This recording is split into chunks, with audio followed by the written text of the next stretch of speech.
we map the employee journey and experiences that an employee has. We look at the employee life cycle and we look at all of those experiences and we look at what that needs to look like in different stages. We do things where we can really hear, learn, and better understand the employee sentiment directly from employees. We have feedback mechanisms built in that allow us to continually evolve. And we really look at that feedback that we get on our experiences as a gift. So we welcome it. We want to hear, what did we do and how did it land? How can we make it better?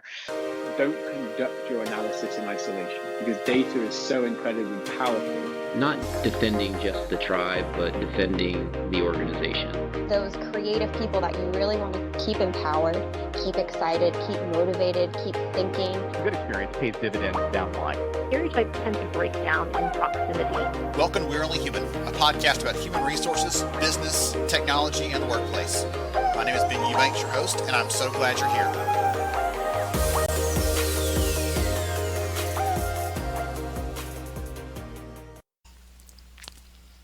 Hello, and welcome to today's discussion. I'm Ben Eubanks, your host, and I'm really thrilled to have you here. We actually have two amazing guests from the HR and People team over at PayPal joining us for the conversation today, Ramesh Murugan and Adela Bell, and they are incredible, as you'll see for yourself. This is another chapter in this, honestly, really fun series we've been doing here on We're Only Human. We've talked to the team at Takeda Pharmaceuticals about how they are approaching a centralized and decentralized, kind of a flexible hybrid structure for their organization, so they get localized decision making, but also the value of centralized some of the HR functions there. Really, really interesting insights from that conversation. We also talked with Karen over at United Health Group to learn about how to innovate within HR. She gave us some amazing insights on things like how to get stakeholders on board, how to make a pitch for an idea and really get the team to buy into it, and how to adapt your approach and the art and science of influence. It was such a fun conversation with Karen. And today we're going to continue that trend. We're talking to the team at PayPal, as I said. All these companies that we've talked to are actually IBM talent and transformation clients. They are leading these insightful, innovative HR transformation journeys, and it's been so much fun to learn alongside them as they're sharing some of their insights from those. If you want to learn more about how IBM is doing that with their clients, you can visit ibm.biz/talent acquisition. That's ibm.biz/talent acquisition. I'll make sure that link is in the show notes so you can check it out, because again, they're doing good work, as you'll hear. So speaking of transformation journeys and innovation, we're going to hear shortly. I'm going to get off and bring them on. You're going to hear from Adela and Ramesh about how PayPal designs and co-creates these powerful employee journeys and experiences for their people. It's incredible how they actually use technology, not just to connect with their workforce, but to connect their workforce to each other. And we're also going to learn about what it takes to listen to and support your people. One of those challenges every company faces. It's a common thing. It's a fundamental aspect of how we do business. How do we listen to our people, respond to what they need, develop and design solutions that solve what they're looking for? It's a really fascinating challenge, and PayPal has some great insights on how to do that well, how to do that with great results. So I think you'll enjoy it. Now, on with the show. Hey everyone, I'm Ben Eubanks. Welcome to We're Only Human. I'm so glad to have you here for another great conversation with a pair of phenomenal HR talent learning leaders that are going to talk to us about what they're doing in employee experience, how they're redesigning that, how they're approaching that. I'm just really excited for this. So Adela, Ramesh, both of you from PayPal, welcome to the show today. Thank you. Thank you. Thanks for having us, Ben. Yeah, thanks for having us. Hey, I'm so excited to be here. This is a treat for me. So you're excited to be here, but I'm going to be over here taking notes, learning from you both. I cannot wait. We had a brief conversation the other day just to think through how we can bring out the best part of your story, and I'm excited to hear it today. So before we dive into the nuts and bolts and the fun stuff, why don't you tell us about who you are and what you do? My name is Ramesh Murugan. I'm heading up the employee experiences at PayPal. In terms of what we do, my team generally partners with various functions in defining the technology strategy, especially around employee experiences, but more importantly, bringing innovation to support what I call as a digital transformation. And hi, my name is Adela Bell, and I lead employee and technology experiences for the HR business unit here at PayPal.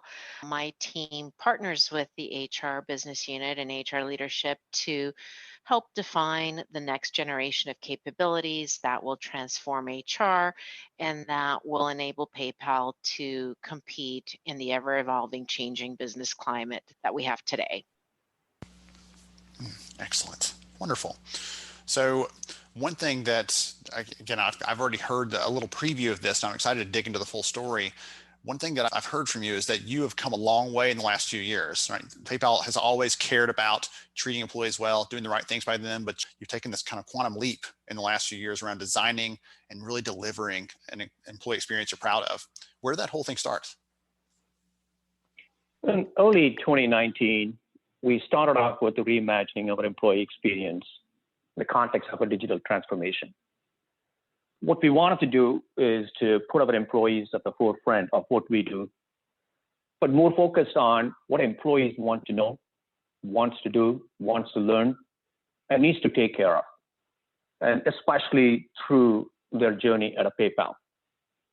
And the approach that we took was more about learning through experimentation by taking what I call as a few day-to-day moments, which is generally abstracted from the traditional back-end systems. And then we focus more on delivered one-touch experiences. Part of our strategy is also to meet our employees where they are. The example that I can give is, how do you think about enabling experiences through multi-channel? We have a portal, we have a mobile, we also have our collaboration tools such as Slack and Teams.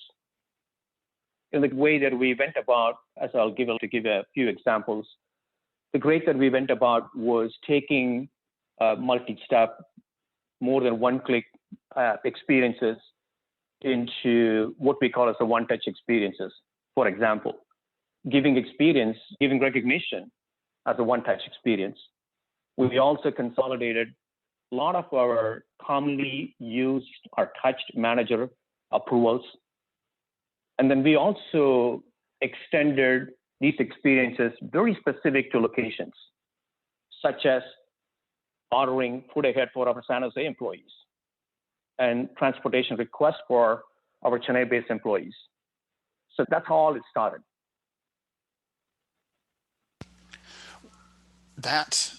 I love the idea of taking something that's really complex, that can be challenging for an employee, and some of those things that they might need to do, if you don't make it easy, they might not do it at all, on recognition as an example. But some of the other things, so you're talking about the pieces for localized employees, things that they need there, some of those can be stressful, challenging to get through. And they're not coming in there with a big smile on their face to do it. They're doing it because they have to do it. And making it one touch, making it simple and streamlined as possible, that's got to have some impact on those people as they're going through their day, whether it just makes them smile because it's easy, or it frees them up to actually do the work that they're paid to do. Any comment on that? Certainly. I think you can get to hear those feedback directly from employees, to your point, and people are pretty excited, especially and many times in San Jose when you have about 30 minutes, sometimes overlapping with the meetings and things that you can do. And you can order the food ahead and go and pick it up in a few minutes and come back and do your personal stuff. As an example, what's a great giving for them. We got a lot of kudos. We got a lot of great feedback from our employees. Wonderful. Yeah, I would say I think sometimes it's really simple things that an employee might do, but sometimes those simple things actually end up having a lot of friction, a lot of angst or stress because it isn't easy and it isn't seamless. And I think what Ramesh and his team and what we've been able to do is really make some of those experiences that much easier, make them seamless, take the friction out of them. And when you do that over and over again, that's where it adds up as well, because maybe one is just nice and you get the kudos. But once you do that now as the norm, you really start seeing the impact and the value that you can provide for our employees. One of the things that I've seen this year, more companies thinking about automating parts of their HR operations. And the thing that I'm always saying is it's not about the automation doesn't create any value. It's what it enables those people to then do with that freed up time, whether it's for us or it's for, in this case, those employees when they're able to use that time in a more productive way. I love that. What about the technology component here? How has that played a role in this transition of the employee experience? Because as much as we'd all love to say we have all the budget in the world to hire as many HR people and staff this up and do all this, hands-on with human hands, we can't do that. We have technology to enable it. So talk about the technology component here. Yeah, as you can imagine, Ben, technology is another key enabler for us, especially for us to deliver simple experiences for our employees. We have an internal framework that we were able to take advantage of it and extend it to deliver our first employee-centric mobile app, which is very much of a personalized experience, curated information such as like news and events, like we talked about, very location-specific capabilities as well. The thing about for us was that we launched this early 2020 in February, towards the end of February, just before the pre-COVID situation. But with the framework, with the capability that exists, with COVID coming and posing a challenge for us, we were able to really take advantage of those existing capabilities to support our global workforce needs. Examples like managing our crisis leave requests, or distribution of updates to our employees is another great example. The part for us was that it really allowed us to adapt and be agile. That's a very important part of this year. Adela, any thoughts from you on the technology piece of this? Because I think that's part of what you do every day, but I love hearing from Ramesh there, the agility, allowing them to be agile, taking care of the people. It's nice to have that thing in place, but I'm sure it wasn't as simple as, okay, we'll just decide how to do this and snap our fingers and here it is. There's probably more to it than that. Technology is there to be an enabler, and I think that's the key. We want the technologies that we have to be able to allow us to do, as Ramesh said, adapt, be agile, be nimble, quickly be able to pivot to really serve whatever the need of PayPal may be or our employees. And again, that's been more important than ever this past year. And so I think what's important is ensuring that we're constantly looking at our technology as well and making sure that we have the technology that can allow us to do that. And where we don't, that we put plans in place to make sure that we achieve that, we build that into our technology transformation strategies and plans that we have. Tremendous. So when you're putting together something like this is not an insignificant plan.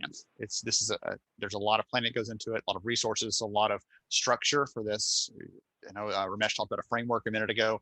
What are the principles that you follow that guide you as you're designing this and then deploying it into your Workforce Live? Yeah, so let me try to take that, and Ramesh can certainly add. I think there's a wide variety of principles, but I think there's certain frameworks that we like to utilize that really help shape our approach. So first and foremost, we look at business context. What opportunities and threats are we facing? What's happening in the market? Technology? What's happening with the regulatory landscape? How does that shape and influence our approach? Then there's the PayPal aspirations. How do we support PayPal's goals? What's expected of us as a technology organization? Things like we need to reduce risk, yet at the same time increase innovation. We've got to be thinking about reducing the cost of IT and other things. Then there's business unit outcomes. What do our internal customers, the PayPal business unit, such as HR, the unit that I support, what do they aspire to do? What are their goals and their strategy and vision? And it could be making our employees more productive, could be seamless collaboration, or any a number of other strategic goals. And then there's the digital transformation trends. What are those trends in the industry? How do we compete? How do we ensure we have modernized platforms, that we reimagine and that we personalize our experiences through digital transformation? So some of that makes up the basic framework, but I think ultimately all of that or anything else that we do really just leads to a vision of delivering technologies that enable business growth by putting the employee experience at our core. And that's really the significant principle in everything we do, is again keeping that employee experience at the core of what we do. Ramesh, anything to add there? Because I love that principle there of enabling business growth by putting employee experience at the core. I'll repeat that for those of you in the back of the room. Ramesh, anything to add to that? No, Adele actually pretty well covered it. Nothing, and of course, and you can expect from any technology aspect of it, we also indexed on keep it simple. At the same time, it is secure and allow us to scale at a large, because as a global company, and we got to be in a position to be able to extend and leverage that at scale as well. Yes. One thing that I appreciate about what you and Adela are saying here is sometimes it can feel like the needs of the employee are at opposing ends of what the business needs. And instead, you've turned that inside out and said, no, putting employee experience at the forefront, making that the priority is what's going to lead to the right business outcomes for us. And I love how those go hand in hand instead of making them feel like they're at odds with each other, as I've seen some of those conversations go in the past. So I love how those pieces tie together and tell that clear story. One of the things that you had said earlier, Ramesh, was about listening to and connecting in and understanding how this ties in with the business, understanding the needs so you can decide, okay, which experience we want to turn into one of these one-touch experiences you talked about earlier. Talk about that a little bit. How do you find those opportunities? How do you listen to your people? How do you bring them in, not just as a sounding board, but as co-creators in this process? So I think it actually just brings us really back to the employee experience at the core, which we just mentioned. We spend a lot of time developing personas, understanding who we're trying to solve for, because we have different employees that are doing different things and have different work environments and have different expectations. We map the employee journey and experiences that an employee has along that journey, both on a professional level, but also on a personal level, whether it be that we look at the employee life cycle and we look at an employee at time of hire and onboarding, or we look at their 2-3 years into their career with PayPal and they're developing and growing and changing jobs, or maybe going through a promotion or a domestic or international move, or their personal experiences, because obviously that doesn't go away the minute they come to work. There's things that they experience in their personal life that they want to get support from PayPal with, or that they might want to celebrate, whether it's having a baby, adopting a child, needing to take parental or bonding leave, or different things. So we look at all of those experiences and we look at what that needs to look like in different, stages. We also involve our employees in that process. We do things like voice of the customer sessions, focus groups, and other forums where we can really hear, learn, and better understand the employee sentiment and hear it directly from employees. And then really on top of all that, we take an iterative approach to what we do. We have feedback mechanisms built in that allow us to continually evolve our offerings. And we really look at that feedback that we get on our products or experiences as a gift, as opposed to criticism. So we welcome it. We want to hear, what did we do and how did it land? How can we make it better? A perfect example of that is our Aspire app. We launched launched that last year in October of 2021. And at the time, it was our new performance feedback tool, which again, we called Aspire. And it was meant to address the requests from across our business for an easier and more effective way to provide and receive performance related feedback. It also really allowed us to shift to a culture of always on feedback. And we introduced that app last year on every employee's email toolbar. But then we evolved it and we made it available as part of the Connect app through the help of Ramesh and his team. And then since then have continued to receive feedback and just recently launched a 2.0 version of that app because it was so widely adopted. But we also receive feedback on here's how it would work better. Here's what isn't clear or what could be done better. And so it's probably not the last time we'll do that. We'll continue to take that feedback and we'll continue to evolve and iterate to make sure that, again, our products, our offerings, our experiences are really what our employees are looking for. You talked about personas there, and if someone's listening to this that has some marketing background, they're going to immediately get what you mean by a persona. But I don't know if that's something the average HR leader knows about. So would you be willing just to take a second, give an example? You talked about a couple different, areas where that might apply. Give an example of how you would build out a persona, understand their journey a little bit. We don't have to go, really deep. We could take a long time on that. I just was hoping you would help someone understand how you design a persona around someone, figure out what their journeys look like, and then decide those touch points where you could make their life a little easier. Sure. So a perfect example of that might be our talent acquisition process. That's a really easy one to articulate personas around. When you think about that process, we have different personas, and by that we mean those involved in that process. So one persona might be the hiring manager. And what does that hiring manager need to do as they're looking to open a requisition, advertise for a position that they're looking to hire? There's the recruiter persona. That's the recruiter that's going to be working with that hiring manager in helping identify the talent that's required. You then have the candidate persona, whether that candidate be an external candidate or an internal candidate, which could, in itself be a persona that, a different experience for your external candidates versus your internal candidates.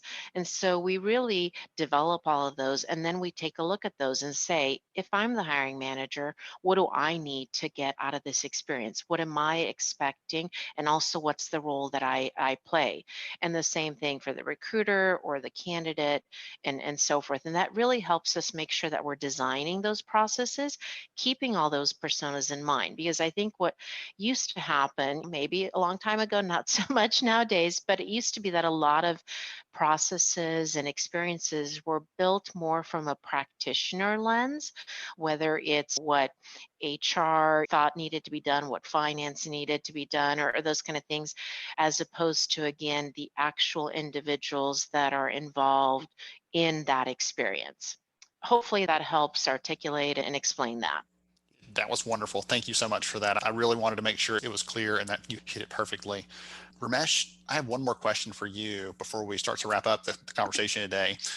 One of the things that I'm curious about, we talked about the different experiences. Again, I keep going back to the one touch thing because I have run HR processes in the past. I've designed them, and to have something be as low touch as possible is probably every person that's listening to this is a dream for them.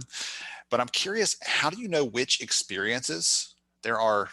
We could probably think of 1,000 different ways we touch employees in their work day to day.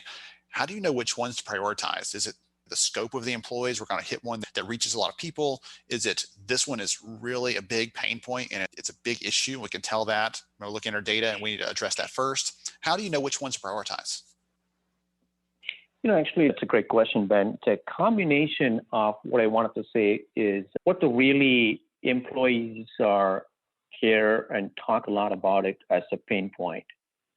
And at the same time, applying it from a data informing where we have a volume-based transaction or activity that are complex, but have presented opportunity to make it simple. But the great part of it is that regardless of which direction we took, we involved both our functional leaders and our employees to help us drive that prioritization.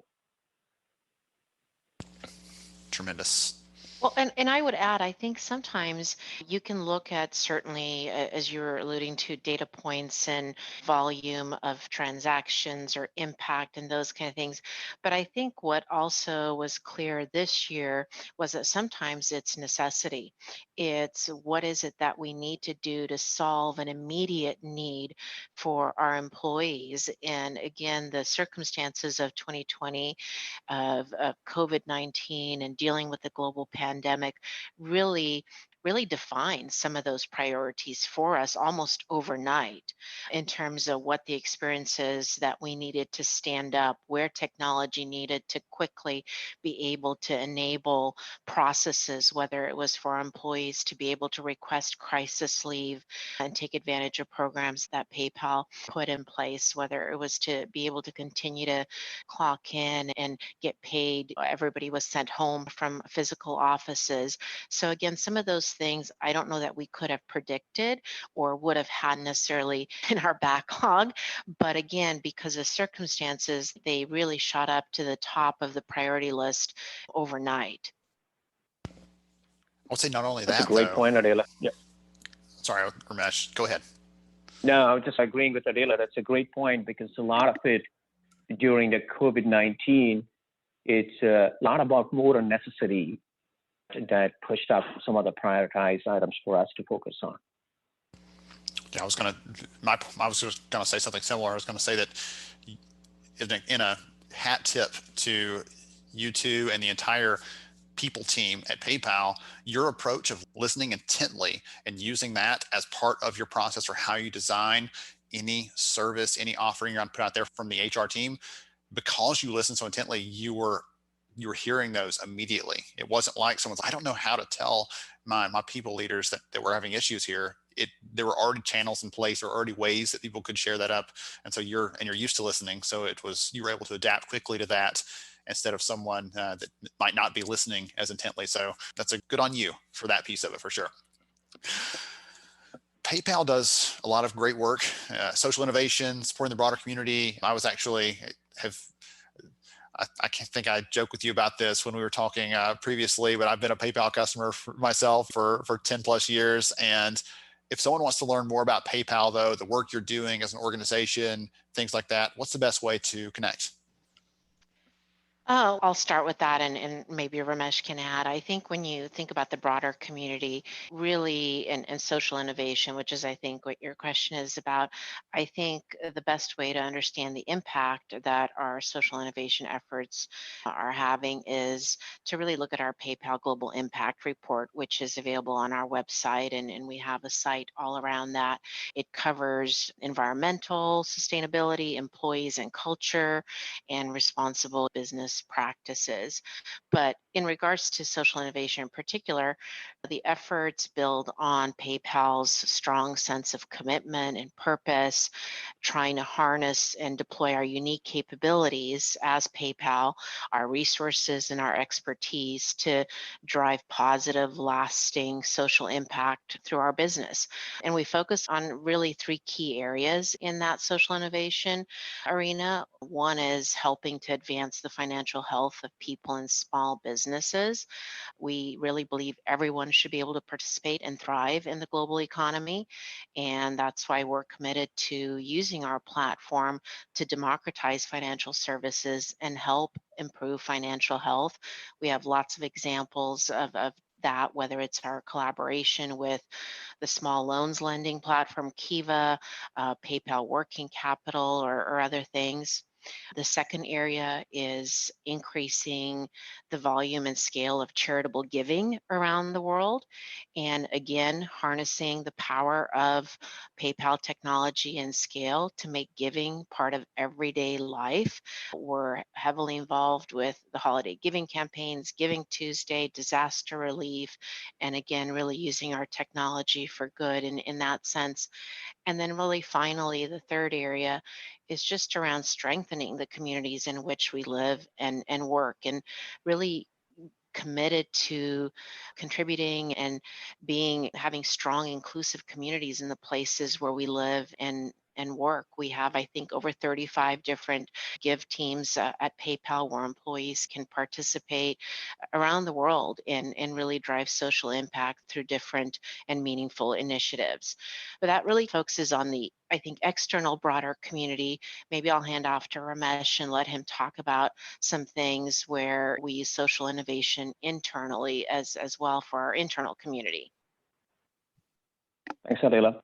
As Adela mentioned, as we continue to strengthen our footprint on the social innovation facing our customer base, we took a very strong approach for our internal communities too.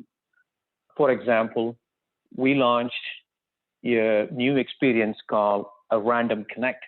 So think it as a way for our employees to connect with another coworker or peer globally, randomly at any point, just to talk about things that matters to them.